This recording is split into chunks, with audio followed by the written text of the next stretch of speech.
ចាសួស្តីអ្នកទាំងអស់គ្នានៅក្នុងថ្ងៃនេះខ្ញុំមានរឿងមួយចង់ទៅចែកនឹងពិភាក្សាជាមួយអ្នកទាំងអស់គ្នាដែរពី3ថ្ងៃនេះឃើញថាមានការទៅចែកវែកញែកគ្នាច្រើនមែនទែននៅលើបណ្ដាញសង្គមពាក់ព័ន្ធជាមួយនឹងបងប្អូនខ្មែរយើងគឺមានបងប្អូនខ្មែរយើងមួយចំនួនលោកវិលត្រឡប់ទៅកាន់ព្រះរាជាណាចក្រចោលចាវិលទៅវិញហើយក៏ធ្វើឲ្យមានការទៅចែកវែកញែកគ្នាហើយក៏មានជាការស្ដីបន្ទោសចំពោះបងប្អូនយើងដែលត្រឡប់ទៅវិញដោយបងប្អូនយើងនៅខាងនេះលោកបានលើកឡើងថាយើងដឹងហើយថា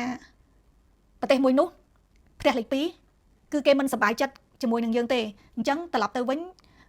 គេហៅថាហាក់ដូចជាយើងគេហៅថារត់ទៅចូលអន្ទាក់ខ្លួនឯងអញ្ចឹងណាចាប៉ុន្តែក៏មានបងប្អូនយើងខ្លះទៀតលោកលើកឡើងដែរថាលោកមានការលំបាកចាប្រការងារមិនបានធ្វើមិនមានចំណូលហើយអង្គការក៏នៅត្រូវតែបង់អញ្ចឹងហើយនាងខ្ញុំក៏បានព្យាយាមសិក្សាស្វែងយល់ចាព្យាយាមសិក្សាស្វែងយល់ពីបញ្ហានេះក៏មានគំនិតខ្លះៗដើម្បីលើកជាយោបល់ជូនដល់ពុកម៉ែបងប្អូនយើងជាពិសេសបងប្អូនយើងដែលលោកកំពុងតែគេហៅថាគាំងគំនិតមិនដឹងថាត្រូវទៅខាងណាហើយគិតថាមានតែត្រឡប់ទៅកាន់ប្រទេសថៃទេគឺជាដំណោះស្រាយអញ្ចឹងឈប់សិនបើសិនជាបងឬប្អូនកំពុងតែមានគំនិតបែបនេះកុំអាលសូមកុំអាលគិតកុំតន់អាលគិតខ្ញុំសូមឲ្យយើងមកគិតជាមួយគ្នាសិនត្រឡប់មកគិតជាមួយគ្នាទី1ខ្ញុំបានឃើញថាមានបងប្អូនយើងដែលមកពីប្រទេសថៃមួយចំនួនធំគឺគាត់បានការងារធ្វើនៅកម្ពុជាចាមានទាំងរោងចក្រមីជាតិយើងចាមានទាំងរោងចក្រស្បែកជើងរោងចក្រកាបូបរោងចក្រកាត់ដេរអីផ្សេងចាដោយសារគាត់ធ្លាប់បានធ្វើការនៅខាងថៃរោងចក្រថៃចាគាត់មានជំនាញមកចាក៏ប៉ុន្តែក៏មានបងប្អូនយើងខ្លះដែលលោកនៅថៃហើយប្រហែលជាលោកប្រើប្រាស់ជាគេថាការងារដែលប្រើកម្លាំងចាអញ្ចឹងទៅគាត់អត់មានជំនាញហើយគាត់ពិបាកនៅក្នុងការរកការងារធ្វើអញ្ចឹងតែមានសំណួរថាអ្នកអត់ចេះយកអត់បង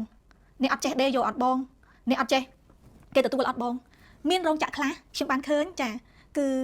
ខាង admin របស់រោងចក្រផ្ទាល់ចាខាងរដ្ឋបាលគាត់បាន live គឺមិនចាំបាច់ចេះក៏បានដែរគឺយកទៅបង្រៀនចាគឺមានរោងចក្រខ្លះគាត់ទទួលបង្រៀនមួយទី2ទៀតប្រសិនបើប្អូនឬក៏បងអត់ទាន់មានជំនាញយើងមានវិទ្យាស្ថានច្រើនមែនតើនៅក្នុងស្រុកខ្មែរយើងចាប្រហែលជាអាចបងប្អូនអត់ទាន់បានទទួលព័ត៌មាននេះអញ្ចឹងនាងខ្ញុំដឹងនាងខ្ញុំសូមចែករំលែក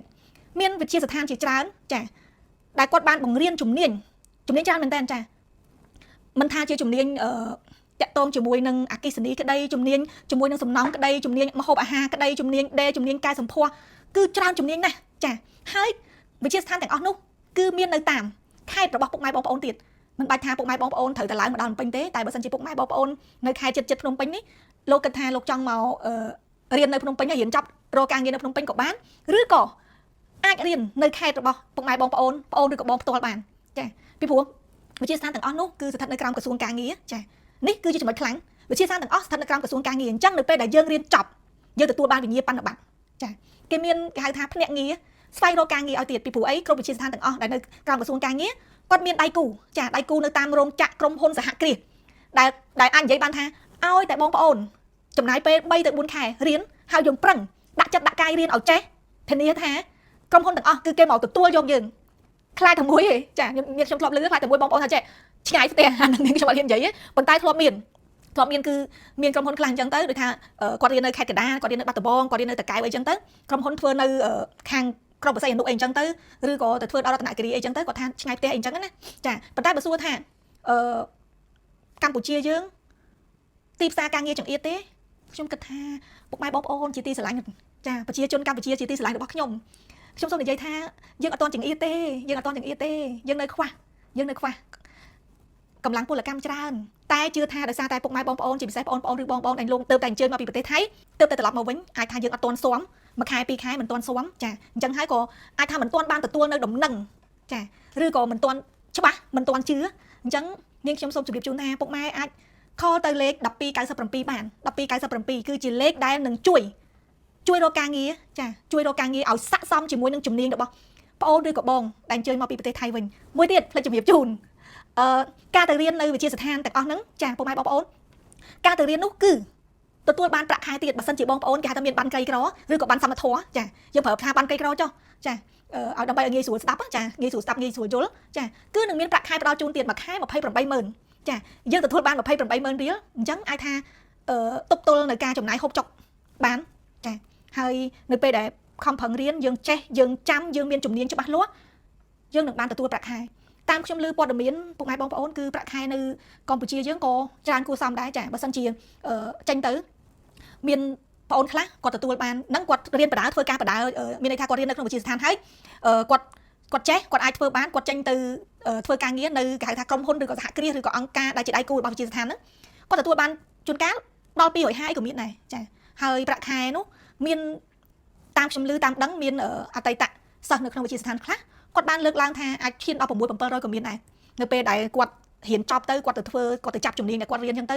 សមត្ថភាពរបស់គាត់កាន់តែឡើងចាគាត់កាន់តែចេះប្រាក់ចំណូលឬក៏ប្រាក់បៀវត្សរបស់គាត់ក៏កាន់តែគេហៅថាឡើងតាមលំដាប់ដែរទៅតាមបទពិសោធន៍និងចំនួនឆ្នាំដែលយើងបានធ្វើកិច្ចការងារហ្នឹងណាចាអញ្ចឹងត្រឡប់មកវិញប្រជាជនកម្ពុជាជាទីស្រឡាញ់របស់ខ្ញុំយើងនៅជាមួយគ្នាយើងរួមសុខរួមទុក្ខជាមួយគ្នាយើងអត់ចោលបងប្អូនយើងទេបងប្អូនយើងមានបញ្ហាបងប្អូនយើង stress បងប្អូនយើងទាំងគំនិតគិតមិនចាញ់យើងជួយគ្នានៅក្នុងការគិតយើងជួយគ្នាតើធ្វើបែបណាដើម្បីឲ្យបងប្អូនយើងទទួលបានដំណឹងតើធ្វើបែបណាដើម្បីបងប្អូនយើងដឹងថាអូការងារយើងនៅកន្លែងនេះបងប្អូនសមជាមួយនឹងការងារនេះអញ្ចឹងខ្ញុំនៅតែសូមអង្វរយើងទ្រាំជាមួយគ្នាបងប្អូនយើងត្រឡប់ទៅវិញបងប្អូនគិតថាត្រឡប់ទៅវិញបងប្អូននឹងទទួលបានប្រាក់ខែបងប្អូននឹងទទួលបានចំណូលដើម្បីជួយផ្គត់ផ្គង់ជីវភាពគ្រួសារប៉ុន្តែអញនិយាយបានថាយើងក៏ប្រឈមជាមួយនឹងហានិភ័យដែរមានន័យថាបងប្អូនទៅទាំងផិតភ័យទៅទាំងអារម្មណ៍មិននៅក្នុងខ្លួនអញ្ចឹងហើយយើងទ្រាំលំបាកជាមួយគ្នា2 3ខែបងប្អូនដែលមិនទាន់មានជំនាញទៅរៀនចាប់ជំនាញឲ្យច្បាស់ឲ្យដឹងថាបកកែអីចាប់អារម្មណ៍អី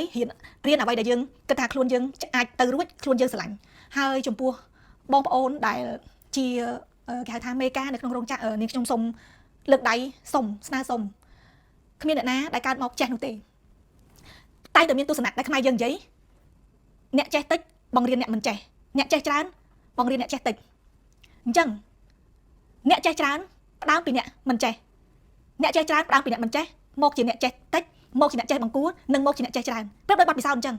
យើងទាំងអស់គ្នាកើតមកអត់មានបទពិសោធន៍ទេតោះតែយើងធ្វើពីមិនចេះទៅរហូតដល់ចេះច្រើននឹងខ្លាយទៅជាអ្នកជំនាញនោះទើបយើងមានបទពិសោធន៍អញ្ចឹងខ្ញុំបានឮដែរឮសំឡេងខ្សឹបប្រាប់ថាពេលខ្លះនៅតាមរោងចក្រខ្លះនៅពេលដែលបងប្អូនយើងលោកមិនចេះសោះលោកទៅធ្វើការគឺរងនៅពាក្យសម្ដីប្រមាថអញ្ចឹងហើយទៅធ្វើឲ្យលោកសម្រាប់ចិត្តថាសួរឲ្យសះគេប្រមាថចុះវាមិនសូវឈឺដោយសះឯងប្រមាថដូច្នេះហើយខ្ញុំសង្ឃឹមថានឹងមិនមានការស្ដីបន្ទោសខ្លាំងណាមួយប្រមាថការទៀនណាមួយទេខ្ញុំដឹងថានៅពេលដែលយើងបង្រៀនអ្នកដែលគាត់អត់ទាន់ចេះហ្នឹងគឺយើងដែលជាអ្នកចេះហ្នឹងប្រកាសជាមានអារម្មណ៍ថាស្រួលណាស់មិនគាត់ធ្វើមិនកើតអីមិនកើតអញ្ចឹងសូមឲ្យ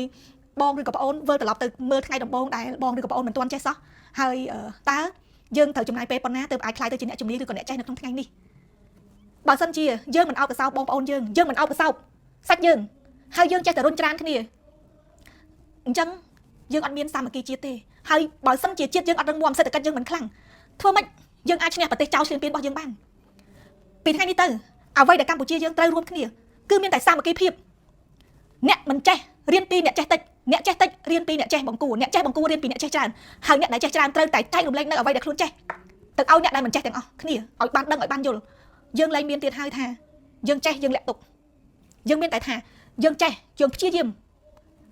បង្ហាត់បង្ហាញនៅអ្វីដែលយើងចេះទៅឲ្យកូនខ្មែរយើងទាំងអស់គ្នាដើម្បីឲ្យយើងខ្លាយទៅជាអ្នកចេះប្រទេសយើងសម្បូរទៅដោយធនធានមនុស្សទោះបីជាយើងតូចក៏គ្មានអ្នកណាហ៊ានប៉ះយើងដែរអញ្ចឹងជាចុងក្រោយខ្ញុំមានតែសំណូមពរចំពោះពុកម៉ែបងប្អូនរបស់យើងទាំងអស់គ្នារួមគ្នាប្រើប្រាស់ផលិតផលខ្មែរស្រឡាញ់ខ្មែរប្រើប្រាស់ផលិតផលខ្មែរសេដ្ឋកិច្ចខ្មែររីកចម្រើនប្រជាជនខ្មែរនឹងរស់នៅដោយមោទនភាពចា៎សូមអរគុណ